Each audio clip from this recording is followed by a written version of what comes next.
You know, that's the thing. You know, I read that thing, and you have to hear the context here. I'm a college professor, okay, and this is the end of the semester, and I am getting term papers from students, and I have to grade them and read them. No student in my entire history has ever tried to turn in a 50-page term paper that's built on 2 sentences from one book.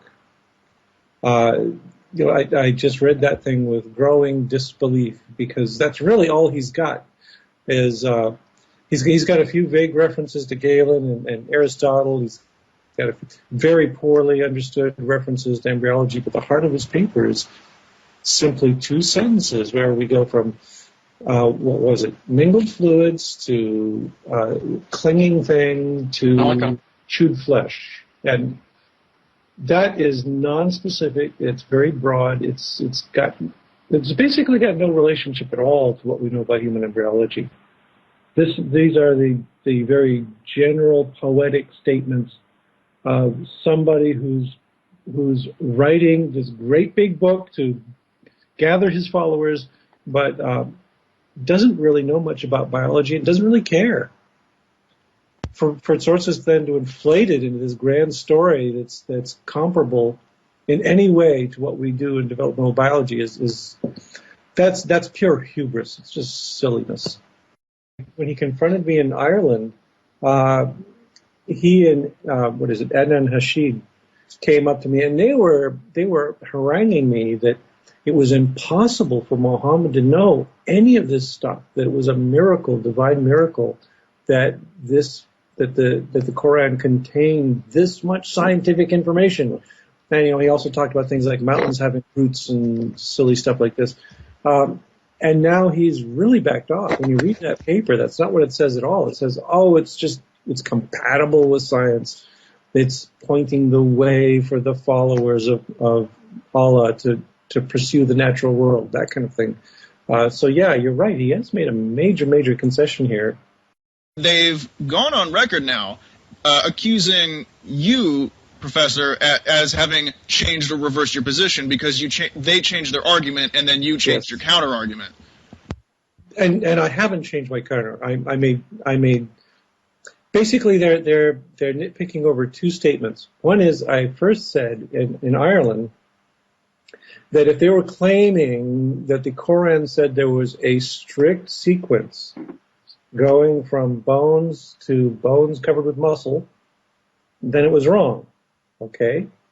And what I've now said is that in addition, when you actually look at those verses of the Quran, what they're really saying is something so vague and nebulous about developmental biology that they can twist it any way they want.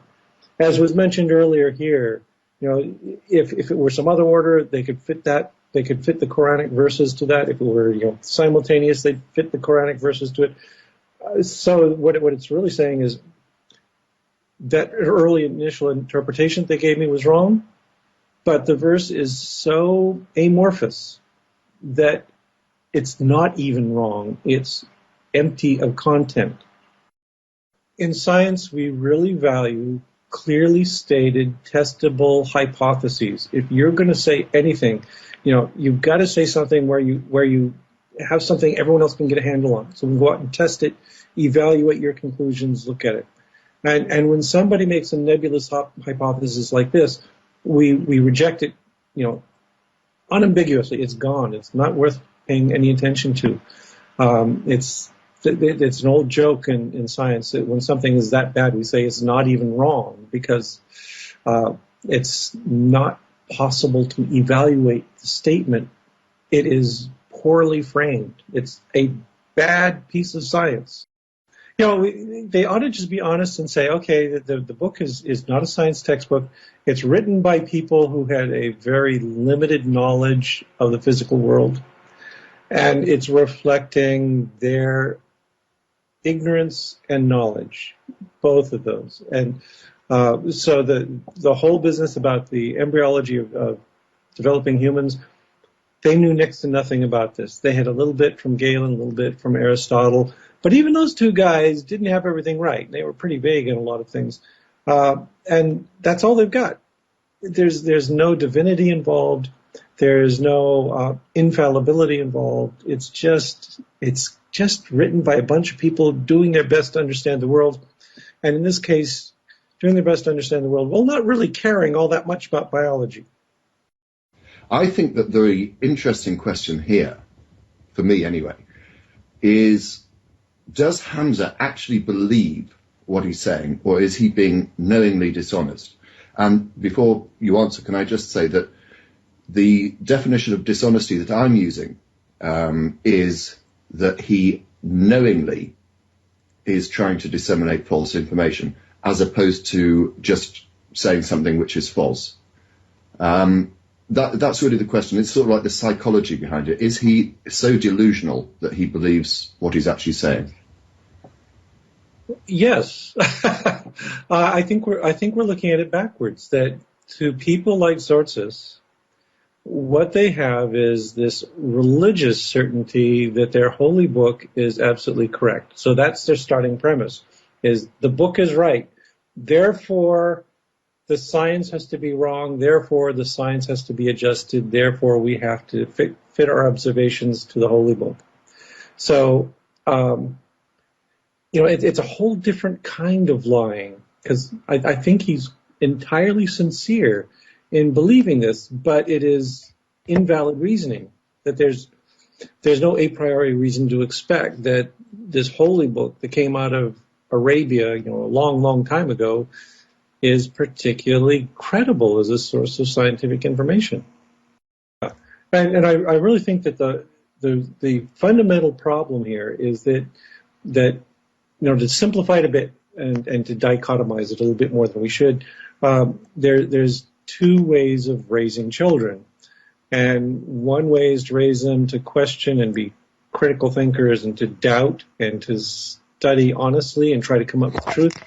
And the other is to raise them while telling them that you already have the truth and now your purpose in life is to fulfill this truth. And that second one is the problem.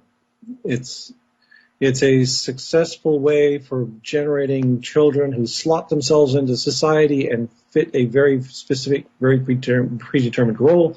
But I think it's fundamentally a kind of child abuse. What we need is some way that we can respect the fact that parents have rights to their children and vice versa, but at the same time, society also has a reasonable expectation of a fair and equitable form of education for everybody, and nobody gets to exclude themselves from it.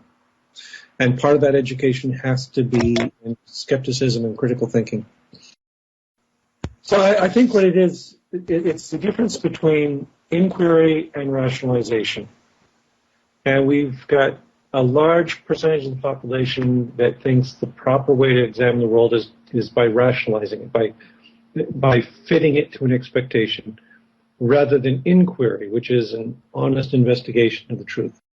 Hamza and lunatics that we see on YouTube, such as Nephilim Priya and Bernard Baguettes, who have, all of them have come to religion late. And it seems to be that they are more fervent believers than those that actually grew up with it. Yeah, that's been a common phenomenon I've seen, yeah. Part of it, too, though, is I think it's how they came to religion. That, a lot of people are just sort of brought up in it and they take it for granted. It's part of the background noise of their life. They don't question it, but it's there. Late converts, something traumatic happened. Something had to have happened in their life that changed it. I wrote recently about Philip Johnson, who's the guy who wrote Darwin on Trial and founded the intelligent design movement. And if you look at his biography, you discover that what happened to him is he literally went through a midlife crisis. He went through a traumatic divorce, and he was struggling for meaning in his life. And what does he do? He turns to Jesus. And I think that's a very, very common phenomenon, that people are frustrated, they're unhappy, they're grappling with something they can't handle, and suddenly religion comes along, and it doesn't give them the tools to handle the problem. It gives them the tools to evade the problem, and they can escape responsibility from it. And then they have a very powerful interest in that particular belief. Emotions are real and valid. I think that's a perfectly good reason to adopt, to initially adopt a sort of some sort of idea. And I can see where many converts to religion find it satisfying and interesting, and it helps them think the way they want to think. But that's a whole different question from, is it true? And we skeptics sit around and we're not asking, okay, does this idea make me feel better? No, we're asking, is this idea true? And if it's true, then we want to pursue it. But if it's not, it doesn't matter how good it makes you feel. That's the whole big difference here is that we have a set of tools that allow us to test and evaluate our positions. We actually try to honestly assess our own position, and we also honestly question it when parts of it are shaky or wrong. And that's why it turns out our position is so strong, is because we actually do get out there and weed out the stuff that doesn't work and add new stuff that does work and build it stronger and stronger and stronger. And they're stuck with their foundation, their absolute foundation that they will not change. You mentioned earlier that most Muslims are good people, and I agree entirely. And it's the same with most Christians. Islam and Christianity and whatever faith you want to have isn't directly the problem. The problem, though, is that when you've got large numbers of people who have adopted a way of thinking that basically unmoors them from reality, that says you do not have to do a test of your ideas against the actual facts and evidence, what you've done is created a huge reservoir of potential nonsense where these people can be easily led into very dangerous positions. I have a fairly optimistic view of humanity, and I think the only reason religion hasn't destroyed us is that most people deep down have a little bit more common sense than that. But still, it's a problem that what we have is, a species-wide sanctioned philosophy that says you don't have to trust in reality. That what you have to trust in is whatever you want to believe in. And like you say, most of these people are nice, they're good people, but that sure is a really dangerous idea to hold. Is your position still the claim that bones come before flesh is erroneous because they don't? Yes, it is. It definitely is. Even in Sortz's defense that he made on YouTube, he required some equivocation. That what he said was that he had a biology text that said the cartilaginous framework of the bone developed, and then myotubes differentiated. If we're going to be nitpicking words, cartilage isn't bone. There's no bone there. You don't get bone until quite late in development, and that's long after muscles have appeared. At root, I think the problem is simply an attempt at oversimplification. He's only got 2 verses. They're kind of vague verses at that. And yet this process of determination and differentiation of the tissues of a limb is a complex, elaborate phenomenon that takes a long time to execute and takes almost as long to describe our knowledge about it. So you simply can't equate the two. They just don't go together. When I get together with scientists will argue just as much as we will with religious people, okay? But the thing is that the things we argue about are things that what we have is a vested interest in trying to resolve the argument. And we want to resolve the argument towards whichever answer is the most correct one. Right. And in an argument with somebody advancing the Quran or the Bible or whatever, they do not have that honest interest in how they're going to approach the problem. So, for instance, many years ago, some colleagues and I got in a debate with some other colleagues about a very esoteric point. What we all said to each other was, okay, we're going home, we're going to the lab, we're going to go test it. We'll do the experiment, and we'll report back. And whatever the answer is that we come up with, we will accept. even the ones of us who had a vested interest in the wrong answer, like me, we were so willing to accept whatever reality told us. And unfortunately, in these debates with people like Sortsis, they do not share that interest. That's what makes the debates extremely unsatisfying, is because the only way they will accept resolution is by us wholeheartedly accepting their position.